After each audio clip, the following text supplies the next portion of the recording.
Kali ini saya datang ke Bandara I Gusti Ngurah Rai untuk mengetahui gimana situasi yang ada di sini, plus juga ingin tahu gimana pergerakan wisatawan yang masuk ke Pulau Dewata, Bali.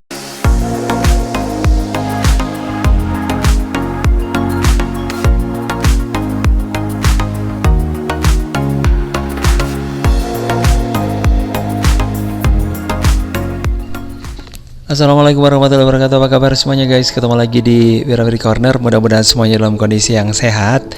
Dan seperti yang Anda lihat, sekarang saya ada di Bandara I Gusti Ngurah Rai. Ini merupakan bandara internasional yang dimiliki oleh Provinsi Bali, dan ini merupakan salah satu pintu masuk ya menuju ke Pulau Dewata, Bali. Nah guys, di sebelah sini ini suasananya saat ini meskipun pandemi ya masih belum selesai, tapi udah mulai mereda dan pengunjung yang datang ke Bali sudah mulai banyak ya. Ini terbukti kalau dilihat dari bandara yang sudah mulai rame ya, meskipun ya nggak normal seperti biasanya, tapi kunjungan wisatawan baik itu dari dalam maupun dari luar, nah ini luar negeri maksudnya ya, nah ini mulai berdatangan ke Bali.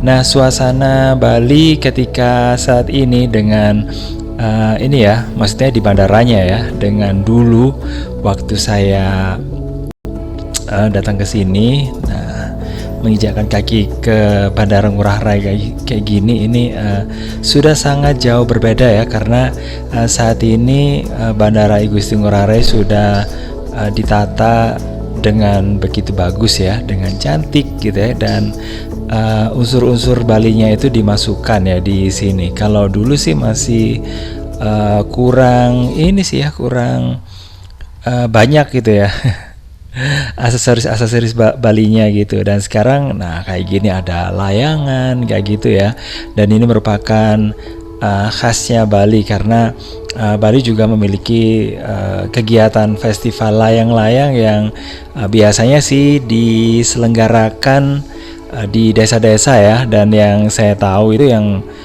bisa dikatakan yang paling meriah itu adalah di Sanur ya, Sanur Village Festival kayak gitu ya.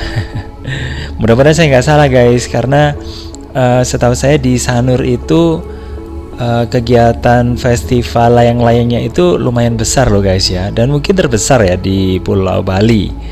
Nah kalau mungkin ada yang lebih besar lagi kurang tahu juga guys ya. Dan di sini di bandara ini kita bisa lihat ya, ini ya memang nggak terlalu ini sih ya, nggak terlalu ramai seperti pada saat normal, tapi lumayan lah ya digunakan untuk ini, untuk mendongkrak pariwisata di Bali gitu guys ya, yang memang beberapa waktu belakangan ini memang agak ini ya, agak terpukul ya karena pandemi maksudnya gitu, dan orang-orang yang datang ke Bali ini harus berpikir beberapa kali gitu guys ya. Seperti saya sendiri juga kayak gitu ya. Saya sebelum tiba ke Bali juga berpikir banyak hal guys, karena gini ya, kalau pertama sih memang syarat yang harus dimiliki adalah harus ini ya, sudah vaksin ketiga atau vaksin booster. Nah kalau sudah vaksin booster kita bisa ini ya, bisa masuk ke Bali, atau kalau enggak kita harus ini ya, harus mengikuti rapid antibody gitu guys ya. Nah kalau sudah ya udah, kita bisa ini bisa masuk ke ini, ke Bali gitu guys. Oke, bener ya, harus rapid antibody atau antigen ya, saya lupa pokoknya ya. Masalahnya saya udah vaksin ketiga, jadi saya saya nggak harus mengikuti rapid itu guys.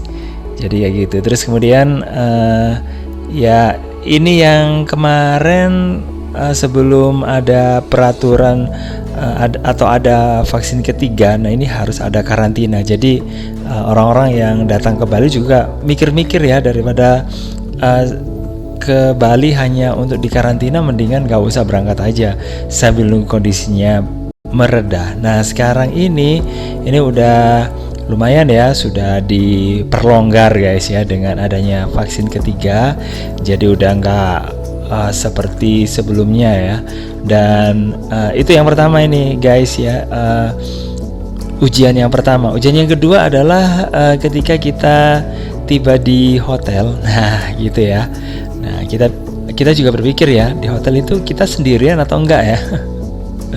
Karena kan hotel di Bali itu banyak, terus kemudian nggak semua hotel itu penuh guys gitu ya. Dan kalau kita sendirian nanti serem guys ya. Nanti apalagi sudah lama nggak ditempati hotelnya, terus kemudian kita menempati kamar tersebut, wah jadi serem ya. Tapi mudah-mudahan nggak kayak gitu guys. Dan kapan hari itu ya, apalagi ada ada film itu loh ya, apa namanya, yang KKN di Desa Penari kayak gitu ya. Nah itu juga kalau menurut saya sih ngaruh ya. Jadi perjalanan saya ke arah timur itu, bayangan saya adalah tempat yang sepi gitu ya. Tapi ternyata ketika saya datang ke sini, ini semuanya udah bisa ditepis ya. Jadi memang harus dibuktikan sendiri. Kalau hanya katanya aja dan hanya prasangka kita dan pikiran kita saja ya, kita nggak akan bisa tahu gitu ya. Sepertinya gimana gitu kondisi aslinya, kita sama sekali nggak tahu. Dan pas rame kayak gini guys, ini membuat saya sih juga sedikit lega gitu guys ya, karena yang berwisata, yang keliling-keliling ke Bali nggak cuma saya sendiri gitu loh. Jadi ada yang bisa digunakan itu, dilihat-lihat kayak gitu ya. Jadi kadang-kadang kita ke Bali nggak cuma melihat alamnya, tapi juga kita melihat gimana sih perilaku manusianya kayak gitu ya. Itu ya. Dan yang kapan hari saya lihat dan mungkin agak sedikit berbeda yang dari biasanya ya, Kuta itu nggak terlalu ramai seperti biasanya ya. Jadi kayak gitu guys. Oke, jadi kayak gini, ini merupakan transportasi juga yang bisa digunakan menuju ke bandara dari kota ya guys ya. Ini adalah bis Transmetro Dewata, dan untuk bulan Agustus masih digratiskan, dan katanya sih bulan September ini udah mulai berbayar gitu ya. Dan berbayarnya nggak mahal sih, daripada kalau kita naik taksi atau naik travel kayak gitu ya. Itu mungkin lebih mahal ya. Kalau ini cuma paling ya nggak sampai 10.000 ya, paling per orangnya mungkin 5.000-an gitu ya. Padahal biasanya kalau pakai taksi bisa sampai 100.000 lebih ya. Oke, jadi kayak gitu aja sih guys suasana yang ada di Bali yang bisa saya beritahu, dan kondisi dari bandara yang ada saat ini. Dan makasih banget udah gabungan. Jangan lupa untuk like, subscribe, komen, dan share untuk mendukung channel ini. Dan saya akhiri, wassalamualaikum warahmatullahi wabarakatuh. Sampai ketemu lagi di video berikutnya. Bye bye.